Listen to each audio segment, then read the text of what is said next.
RS Unani pharmacy, गुर्दे, पित्ते में पथरी, दोबारा पथरी ना होने का किया जाता है मुकम्मल इलाज। फैटी लीवर मेडिसिन भी दस्तियाब। बहादुरपुरा X रोड 9390610436 पर कांटेक्ट करें।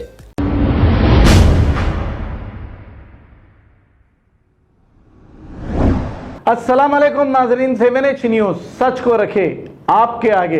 असेंबली में अकबरुद्दीन अवैसी ये कह रहे हैं कि औकाफ की जायदादों का तहफ़्फ़ुज़ करिए। ये चीफ मिनिस्टर को चिल्ला चिल्ला के, आप जानते हैं इनकी बहुत बड़ी आवाज़ है, ऐसी आवाज़ में कह रहे हैं। तो हम इनसे ये पूछना चाहेंगे, जब कभी भी तेलंगाना में कोई भी हुकूमत बनती है तो इन्हीं के रिकमेंड से वक्फ बोर्ड चेयरमैन बनता है, और जब भी वक्फ बोर्ड चेयरमैन बनता है इसमें 4 से 5 मेंबर तो इन्हीं के होते हैं, और इन्हीं की दस्तखत से कोई भी काम, इन्हीं की दस्तखत के बगैर कोई भी काम नहीं होता।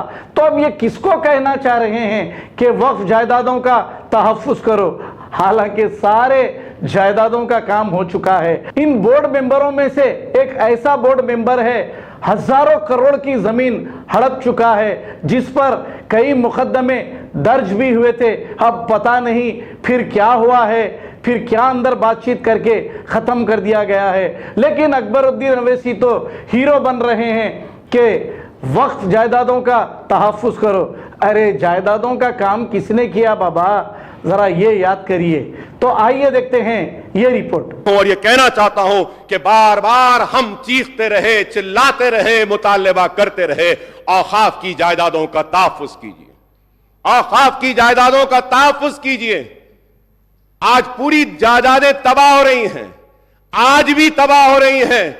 अगर मुसलमानों की औकाफी जायदादों को अगर बचा लिया जाए और जिस पर्पस के लिए वक्फ किया गया है, अगर वो पर्पस सर्व हो जाए तो मुसलमानों के किसी की मदद की जरूरत नहीं है, किसी की पैसे की जरूरत नहीं है। वो वक्फ बोर्ड के पैसों से ही हम मुसलमानों की तालीम का काम कर सकते हैं, बेरोजगारी को दूर कर सकते हैं, हम बेवाओं की मदद कर सकते हैं, यतीमों की मदद कर सकते हैं। तो मैं आपसे कहूंगा कि वक्फ बोर्ड पर तवज्जो दीजिए। हमारे मुतालिबे पर CBCID की इंक्वायरी का ऐलान किया गया था, तो CBCID की इंक्वायरी को टेबल करिए। और मैं फिर से स्पीकर साहब ये कहूंगा, बड़े दर्द के साथ, बड़ी तड़प के साथ कहूंगा, एकड़ जमीन 10 साल में MIM BRS मिलकर खत्म कर दी। अब बची 23,000 एकड़। अब अगर फिर KCR आया तो वो 23,000 एकड़ भी चले जाते हैं। खासकर हमारे बुधेरे वाले और हमारे अंदोल कॉन्सेस के पूरे तेलंगाना में हम तो रोजाना कम से कम 100 आदमी के सामने ये प्रचार कर रहे हैं। हाँ, कम से कम हर मस्जिद में, हर जगह, हर जलसे में, पूरी सर्किल में हम ये बात को फैला रहे हैं कि KCR साहब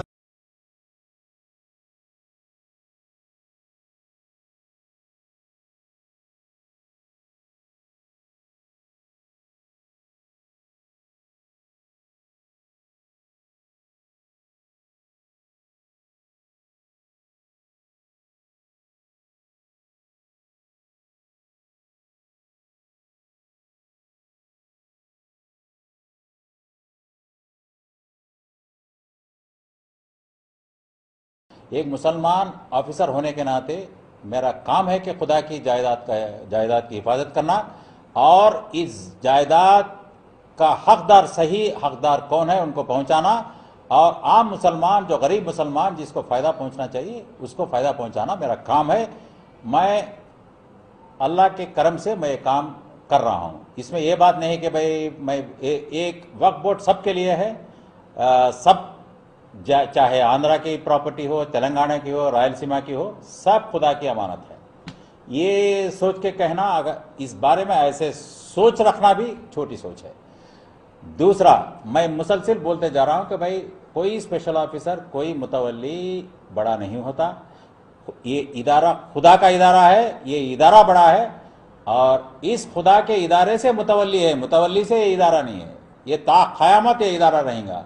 ऑफिसर आते हैं जाते हैं, वक्फ बोर्ड आते हैं जाते हैं, मुतवल्लिस आते हैं जाते हैं, मगर इदारा रहेगा, मुसलमान की भलाई होना, इससे कैसा मैं ये सोच लेके चल रहा हूँ। नेक्स्ट वो ये और एक ये पूछिए। प्रेस कॉन्फ्रेंस के ऊपर आपका रिएक्शन? प्रेस कॉन्फ्रेंस में आपने जो पूछा कि भाई साबिर गुलशन के बारे में आप ओन प्रॉपर्टी के बता रहे ये जो बताए हैं आपने ये आप बोल रहे हैं कि भाई साबिर गुलशन उनका ओन प्रॉपर्टी है, ऐसा उनका कहना है, आप बोल रहे हैं। मगर देखिए रिट नंबर 8189 ऑफ 2012, इनमें आरडीओ इनको सक्सेशन सर्टिफिकेट अता किया कि भाई ये हकदार हैं, उनके बाप भी इसमें थे, ये मशरतुल खिदमात लैंड है और इसका मंशे वक्फ है गरीबों को खाना खिलाना, उसमें मंशे वक्फ है।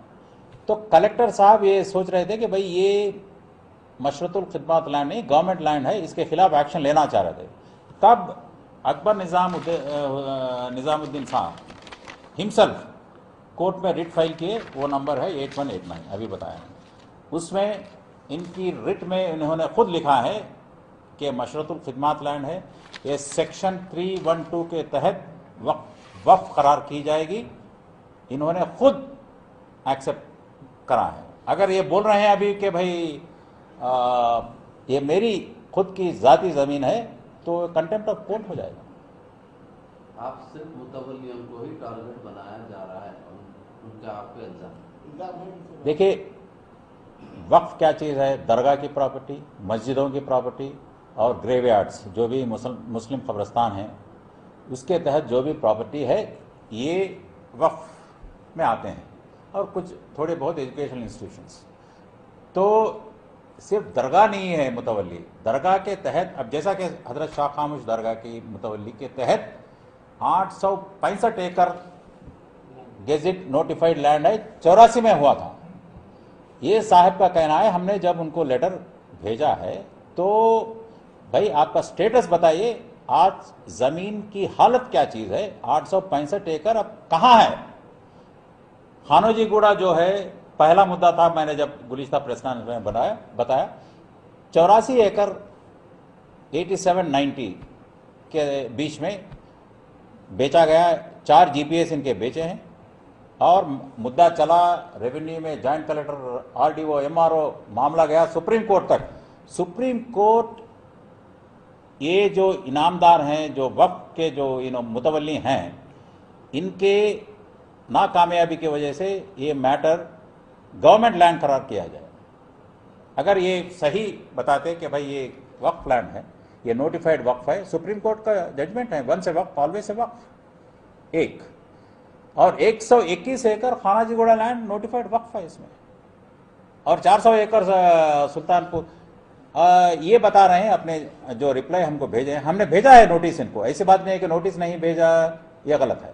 हमने पूछा है कि भाई क्या कहाँ है ये ज़मीन, आप कर क्या रहे हैं इसकी हिफाजत के लिए। इकबाल साहब से मुफ्ती खलील साहब एक सवाल कर रहे हैं कि क्यों ना आप इकबाल साहब हैदराबाद के तमाम मुतवल्लियों को बुलाकर एक वर्कशॉप करें और उनके सामने अपनी बात रखें, उनकी डिमांड।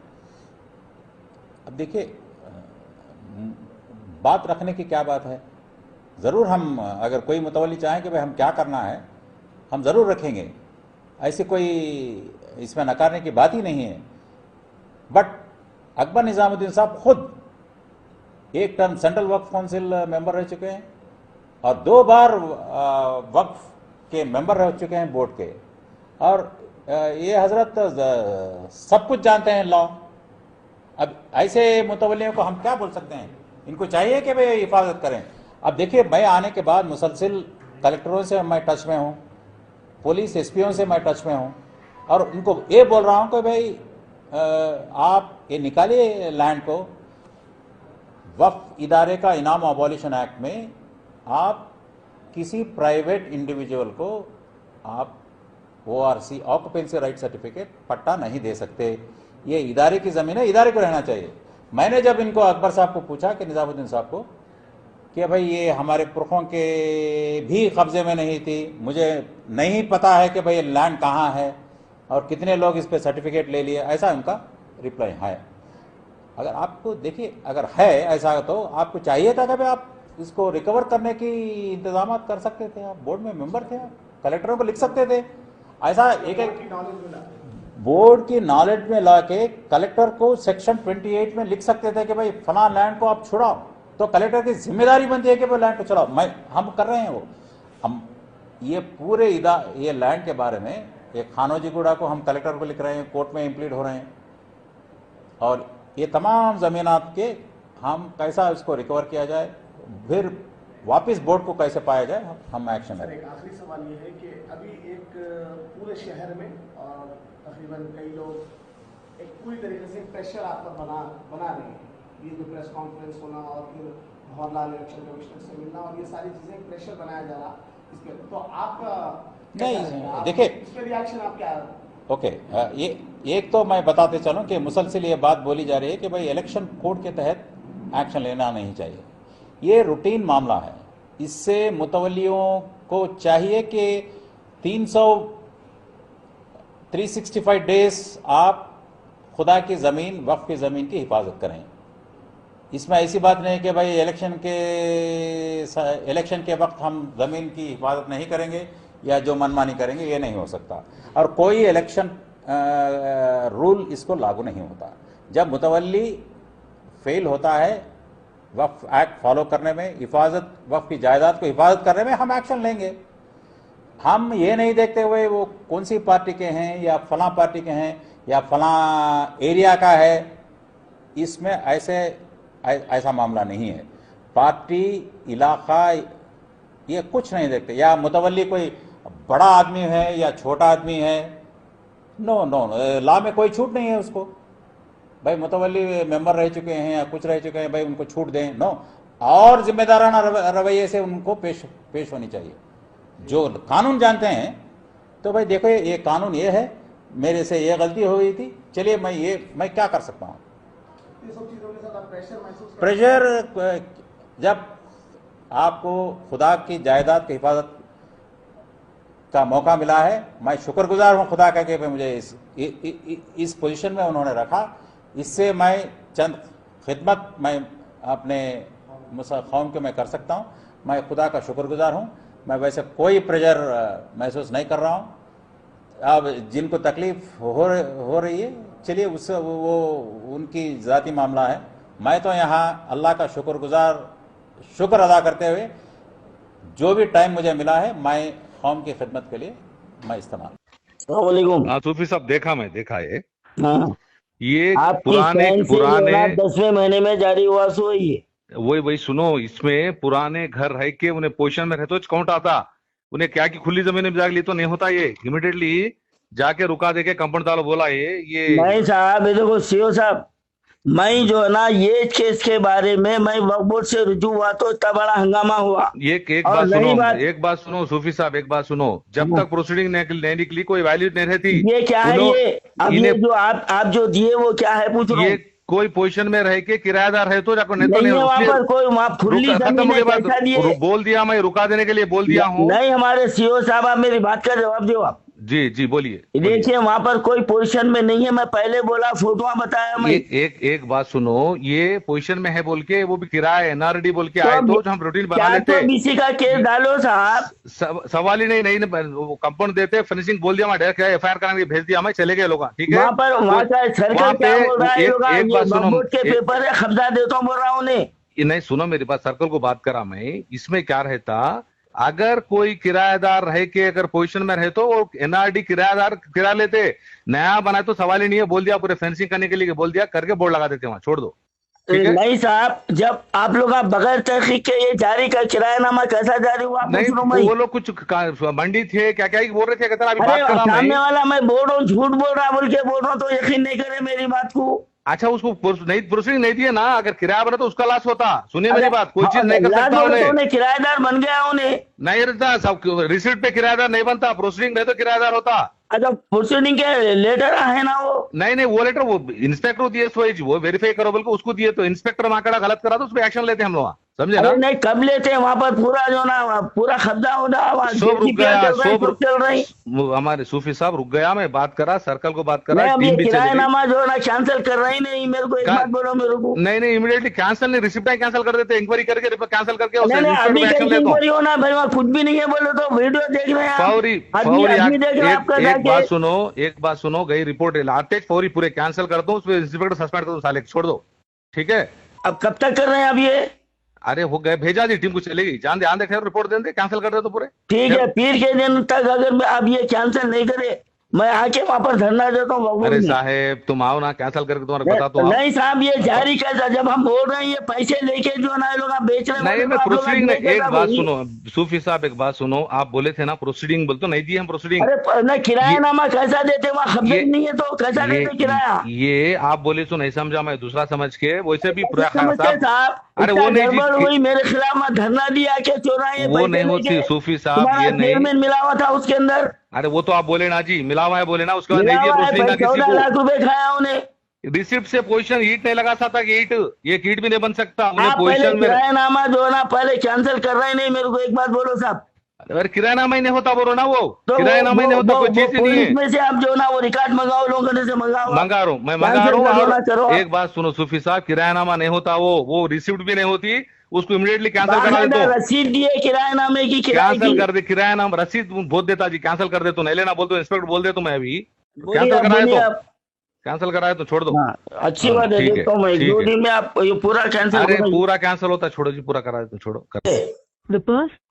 सूफी साहब जी, वो हमारे इंस्पेक्टर रखा है हयूम खान लाइन में, जैसे में है जा रहे लोग, हाँ गटके सर क्रॉस कर रहे, करते चले आ रहे, ठीक है, जाके एफआईआर करते, पूरे कैंसिल कर दे तुम्हें, कोई नहीं, छोड़ दो, उस पे एक्शन ले दो साले। नहीं छोड़ने का नहीं साहब, मेरे को इतना जलील करे ये केस के बारे में। अरे आपका बदला मैं ले तो, आपका बदला मैं ले तो, नहीं लेते साहब, मेरे को बदनाम करे खबरस्तान की जमीन बोल के, ये क्या हो रहा है? ये आप ये बोलो, ये क्या हो रहा है? ये कुछ भी नहीं होता। सुनिए, चेयरमैन जो है ना, उसके अंदर 7 चोर, वो 14 लाख रुपए ले लिया, और आपको मैं कंप्लेंट करा, मैं ये प्लाटा बेच रहे देखो वहाँ बोल के, आप लोग एक्शन लेके उनके नाम पे किराया देते आप लोग। सुनो ना जी, किराया नहीं दिए, पूरी बात सुनो ना, करे ना वो रिसिप्ट का कैंसिल, इंस्पेक्टर पे एक्शन लेते, अगर गलत करा तो मैं भेज दूंगा, एफआईआर कराते। ये बोलो, आपकी निगरानी में जारी कैसा होगा, आपकी साइन कैसा है उसमें? नहीं ऐसा नहीं, कोई भी किराएदार रहा तो हम एनआरडी करके किराया रिन्यूअल करते, लेकिन ये नया नहीं देते, नया नहीं देते।